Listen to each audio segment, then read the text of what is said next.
बहुत बड़ी खबर आ रही है। 3 जगह के रुझान आ गए हैं।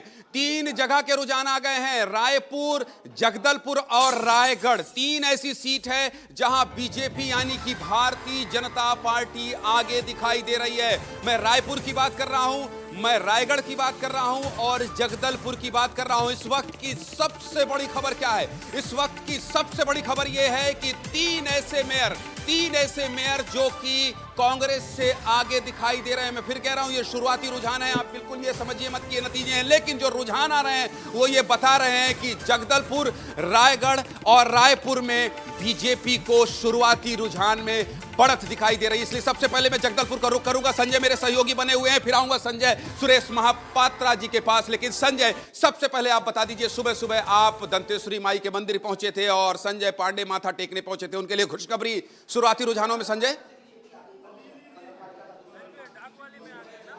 देखिए, कुल 154 बैलेट वोट हैं जिनकी अभी काउंटिंग चल रही है और रुझान का जो शुरुआती जो झलक है एक नज़र आई है चेहरे के तौर पे कि कुछ बीजेपी वाले जो हैं उनके चेहरे पे मुस्कान नजर आ रही है। तो लेकिन बिल्कुल शुरुआती रुझान है, सिर्फ क्योंकि 154 वोट हैं, 9 से 9:30 इनकी काउंटिंग होगी और इसके बाद जो है ईवीएम जो है वो खोली जाएगी, ईवीएम से काउंटिंग शुरू होगी। तो बिल्कुल शुरुआती रुझान है, लेकिन हाँ, क्योंकि दोनों ही पार्टियां बेसब्री से इंतजार कर रही है, कुछ के चेहरे पर मुस्कुराहट दिख रही है, कुछ के चेहरे पर तनाव नजर आ रहा है, तो शुरुआती रुझान के आधार पर नजर आ रहा है कि बीजेपी शायद आगे चल रही है, लेकिन इसकी अभी ऑफिशियल घोषणा नहीं हुई है।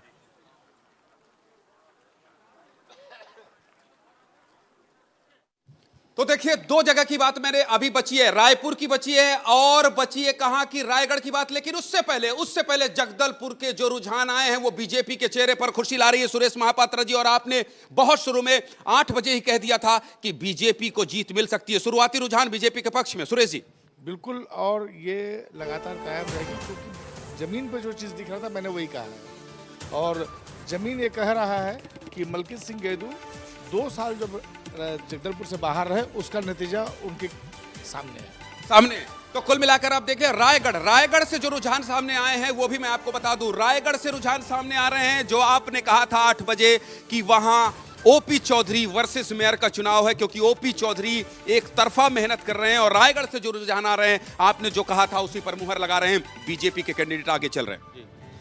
हाँ, ये पहले से ही तय था कि बीजेपी उस पर लीड करेगी। अब खाली रिजल्ट आने के बाद ये देखा जाएगा कि आंकड़ा कितना बढ़ता है भाजपा का। बाकी ओवरऑल जो मेहनत हुई है ओपी चौधरी की तरफ से, उन्होंने जिस तरह संगठित किया है और जितने प्लान तरीके से चुनाव लड़ा है। प्लान तरीके मतलब क्या, थोड़ा समझाइए आप, क्योंकि लोग ये समझना चाहते हैं कि ओपी चौधरी आखिर किस तरह की रणनीति बनाए जिसकी वजह से एक तरफा जो है आप भी कह रहे हैं और जो रुझान अभी आ रहे हैं वो भी बता रहे हैं। सबसे पहली रणनीति तो ये थी कि उन्होंने कांग्रेस को लगातार डूबता जहाज पता करके जनता के बीच वो किया और कांग्रेस उसको प्रोटेक्ट नहीं कर पाई। कांग्रेस ने उसका कोई जवाब नहीं दिया जनता के बीच में कहीं पर भी। उसके बाद कांग्रेस के लोग लगातार टूटते रहे, भाजपा में जाते रहे। कांग्रेस कार्यालय के सामने भी ओपी चौधरी ने भाजपा के लोग, कांग्रेस के लोगों को। बिलासपुर में संजय पांडे से बात कर रहे हैं, पूर्व विधायक से बात कर रहे हैं आशीष, जरा उन्हें सुनाइए क्या कह रहे हैं। सब नगर निगमों में काम हुआ है तो मुझे विश्वास है कि ज़्यादा से ज़्यादा नगर निगम इस बार भी हम लोग जीत सकेंगे, ये हमारा ऐसा मैं आशा करता हूँ। देखिए, पूर्व विधायक है शैलेश पांडे जी, काफ़ी पकड़ मजबूत रखते हैं कांग्रेस के बिलासपुर में। उन्होंने मुखर होकर विस्तार न्यूज़ से अपनी बातें रखी हैं, देखने वाली बात। ठीक है आशीष, लेकिन रायगढ़ का मैं जिक्र कर रहा था, अभी मैं जगदलपुर की बात सुनाया, लेकिन रायगढ़ का जिक्र कर रहा था, इसलिए रायगढ़ चलना बेहद जरूरी है। और रायगढ़ में मेरे साथ कौन जुड़ रहे हैं? रायगढ़ में मेरे साथ जुड़ रहे हैं मेरे सहयोगी अश्विनी मालाकार। अश्विनी, जो उम्मीद जताई जा रही थी कि बीजेपी को वहां बढ़त मिल सकती है, शुरुआती रुझान में बीजेपी को बढ़त मिल रही है, काउंटिंग सेंटर पर क्या हलचल है और आपके पास क्या जानकारी है? अश्विनी, जल्दी से विस्तार न्यूज़ के दर्शकों के साथ साझा करिए, उसके बाद मैं अगले शहर का रुख करूंगा। अश्विनी। बिल्कुल ज्ञानेंद्र जी, जिस प्रकार से कयास लगाया जा रहा था कि बीजेपी को रायगढ़ से बढ़त मिलने वाली है, वैसे ही हो रहा है। पहले ही जो बैलेट पेपर है उसकी रुझान है तो बीजेपी रायगढ़ से बढ़ा। तो देखिए, बीजेपी के कार्यकर्ता आसपास है, वो यहाँ मौजूद है और यहाँ जो दूसरे राउंड का वो होने वाला है। और यहाँ रायगढ़ में पहले राउंड से बीजेपी बढ़त मिली है क्योंकि ओपी चौधरी जो मेहनत कर रहे थे, जिस प्रकार से ग्राउंड में जा रहे थे, ओपी चौधरी को जब बड़ी जिम्मेदारी दी गई थी, उसी बड़ी जिम्मेदारी का नतीजा है वो दिख रहा है कि बैलेट पेपर से ही बीजेपी है वो रायगढ़ में बढ़त दिख रही है। जी ज्ञानंद जी। कलाकार जो आपको बता रहे थे लगातार कि किस तरह के हालात हैं, लेकिन उससे पहले मेरे साथ मृगेंद्र पांडे भी हैं, स्टेट ब्यूरो चीफ। पूरे प्रदेश के लिहाज से मृगेंद्र, एक बार बता दीजिए, जो शुरुआती रुझान आ रहे हैं वो बीजेपी के खेमे में खुशी की लहर लेकर आ रहे हैं। मृगेंद्र। निसंदेह देखिए हमारे पास जो लगातार फीडबैक आ रहा है, जो आ रहे हैं, उसमें बीजेपी के कई प्रत्याशी हैं। देखिए बीजापुर नगर पालिका में भाजपा प्रत्याशी मुकेश राठी 100 वोट से जीत गए हैं। नतीजे आ गए। नतीजे आ गए हैं, पार्षद प्रत्याशी हैं ये 100 वोट से। वहीं कांकेर में कांग्रेस की एक जीत हुई है उदयनगर वार्ड से, और इसी तरीके से प्रदेश के अलग अलग जगह। देखिए ये जो आपके पास जानकारी है, ये कांग्रेस के खेमे में पहली खुशी की लहर है।